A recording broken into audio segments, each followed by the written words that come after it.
Au commencement de l'humanité, les fils d'Adam vivaient selon des règles établies par Dieu. Il n'était pas permis à un homme d'épouser sa sœur jumelle, mais seulement une sœur, issue d'une autre naissance. Parmi eux se trouvaient 2 frères, Caïn et Abel. Abel était berger, possédant un troupeau abondant et un cœur sincère. Caïn, lui, cultivait la terre. Mais son âme était déjà marquée par l'orgueil et l'attachement aux biens de ce monde. Un jour, un conflit éclata entre eux. Abel devait épouser la sœur jumelle de Caïn, mais celle-ci était plus belle, et Caïn la désirait pour lui-même. Malgré l'ordre établi, il refusa de céder. Alors, pour les départager, il leur fut ordonné d'offrir un sacrifice à Dieu. Chacun devait présenter une offrande, et celui dont elle serait acceptée aurait raison. Abel choisit une brebis grasse, la meilleure de son troupeau, et l'offrit avec sincérité. Caïn, lui, apporta une botte de céréales, de mauvaise qualité, sans réelle dévotion.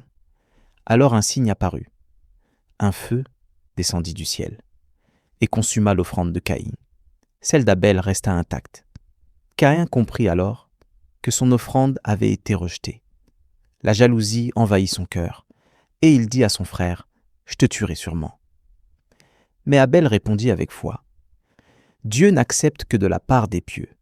Si tu étends vers moi ta main pour me tuer, moi, je n'étendrai pas vers toi ma main pour te tuer, car je crains Dieu, Seigneur de l'univers. » Abel refusa la violence, même face à la menace.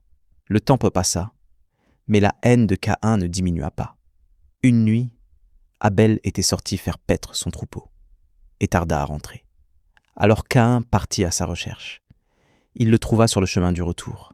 Une dispute éclata entre eux, toujours marquée par le rejet de l'offrande. Abel lui rappela encore : « Dieu n'accepte que de la part des pieux. » Mais cette parole ne fit qu'accroître la colère de Caïn. Aveuglé par la jalousie, il leva la main sur son frère et il le tua.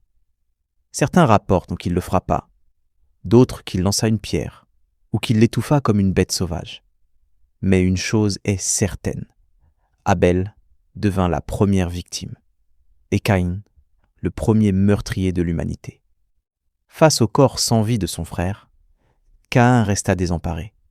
Il ne savait que faire. Alors il erra, portant le corps d'Abel, pendant des jours et des nuits, certains disent même, pendant de longues années, jusqu'à ce que Dieu lui envoie un signe. Un corbeau apparut. Il gratta la terre, creusa un trou, puis y enfouit le corps d'un autre corbeau mort. En voyant cela, Caïn comprit, et il dit : « Malheur à moi, suis-je incapable d'être comme ce corbeau et d'ensevelir le corps de mon frère ?» Alors il creusa la terre et enterra Abel. Mais il était déjà trop tard. Le remords s'était installé en lui, et son acte ne disparaîtrait jamais, car il fut le premier à verser le sang d'un innocent. Et depuis ce jour, chaque meurtre injuste porte une part de ce premier crime. Ainsi commença l'histoire du sang versé sur la terre.